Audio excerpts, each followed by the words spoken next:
রাত তখন প্রায় 11টা। টিউশন থেকে বাড়ি ফিরছিল রাহুল। বাড়ি যাওয়ার শর্টকাট রাস্তা ছিল একটা পুরনো বাঁশবাগানের ভেতর দিয়ে। গ্রামের সবাই বলতো রাতের পরে ওই পথে গেলে অদ্ভুত বাঁশির শব্দ শোনা যায়, কিন্তু রাহুল এসব বিশ্বাস করত না।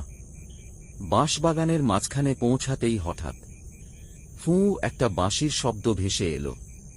রাহুল থেমে চারদিকে তাকাল। কেউ নেই। আবার হাঁটতে শুরু করতেই শব্দটা আরও কাছে শোনা গেল। ফুঁ এবার তার মনে হল কেউ যেন ঠিক তার পেছনে দাঁড়িয়ে আছে। ভয়ে ঘুরে তাকাতেই দেখল একটা সাদা ছায়ামূর্তি দূরে দাঁড়িয়ে আছে।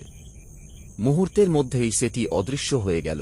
রাহুল ভয়ে দৌড় দিল, কিন্তু দৌড়ানোর সময়ও সেই বাঁশির শব্দ তার পিছু নিল। বাড়ি পৌঁছে সব ঘটনা বলতেই গ্রামের এক বৃদ্ধ বললেন, 30 বছর আগে ওই বাঁশবাগানে এক বাঁশিওয়ালাকে খুন করা হয়েছিল। তারপর থেকে মাঝরাতে তার বাঁশির শব্দ শোনা যায়। সেই রাতের পর রাহুল আর কখনো ওই রাস্তা দিয়ে যায়নি। কিন্তু গ্রামের মানুষ আজও বলে, গভীর রাতে বাঁশবাগানের পাশ দিয়ে গেলে দূর থেকে শোনা যায় ফুঁ ফুঁ। শেষ।